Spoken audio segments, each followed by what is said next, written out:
All right, today we are diving into something that honestly feels like it was ripped straight out of a sci-fi movie. We're talking about reversing time, but not with Hollywood special effects. Oh no, this is happening for real in a lab. And it all really comes down to this one single question. That sounds completely impossible, right?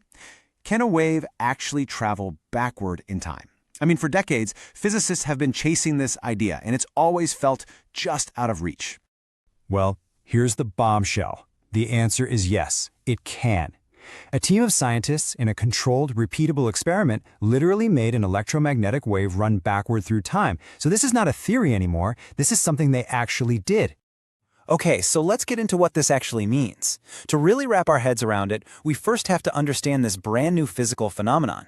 And, maybe more importantly, we need to separate it from the whole idea of building a time machine. Think about a regular mirror. You know how this works, right? A wave of light hits it and bounces back through space. Super simple. But what if a wave didn't just reflect in space, but in time? Well, that is exactly what these scientists built.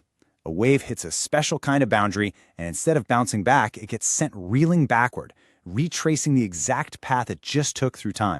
So this effect has a name. It's called a temporal reflection. And believe it or not, for over 50 years, physicists have theorized that if you could just change the properties of a material instantly, you could create a boundary, not in space, but in time. Any wave that hit that boundary would be sent backward in time. But until right now, it was just this beautiful idea trapped inside of equations. And listen, this isn't some fringe experiment from a basement lab.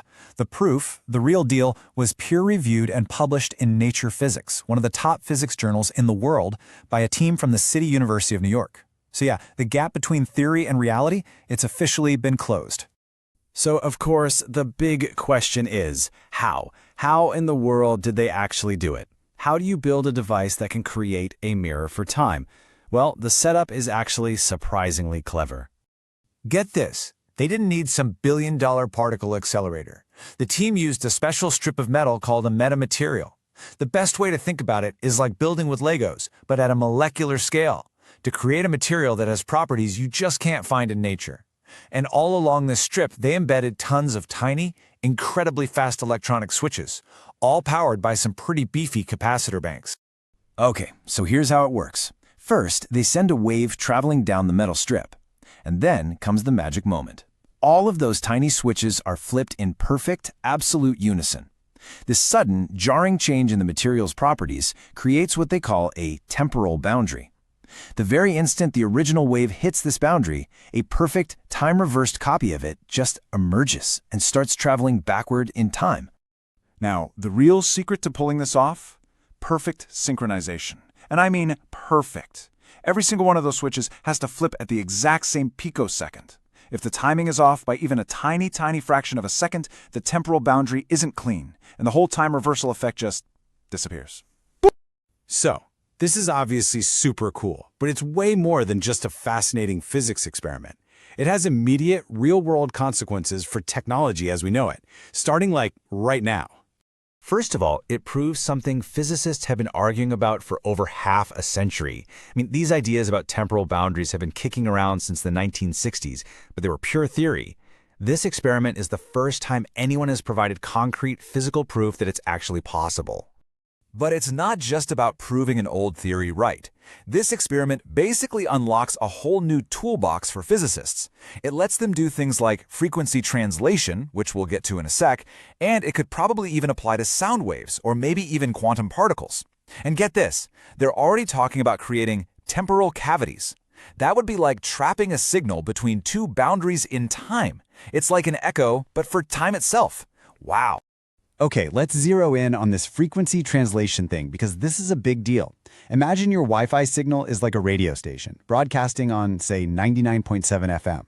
What this new tech lets you do is instantly and perfectly move that entire signal to a completely different station, like 101.5 FM, without losing a single bit of information. This is huge for creating smarter, less crowded, and way more efficient wireless networks.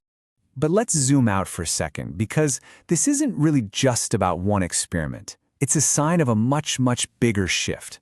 We're getting dramatically better at controlling the fundamental properties of our world. I think this quote just captures it perfectly. The fundamental building blocks of our reality, Things like space, time, energy, information, they're moving from being things we just observe to things we can actively engineer. It's the ultimate shift from pure science to applied technology.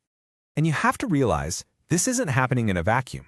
A theory from the 60s suddenly becomes a lab experiment today, and when you combine that brand new capability with other technologies that are also exploding, like AI and quantum computing, you start to create this crazy feedback loop that just rapidly accelerates what's going to be possible in the next decade. So, where does this all actually lead? Well, think about computers. Right now, they work by shuttling electrons around in space on a circuit board. But what if you could compute by manipulating signals in time? It's a totally different way of processing information. We're not just talking about faster Wi-Fi anymore. This could be the seed for entirely new kinds of machines.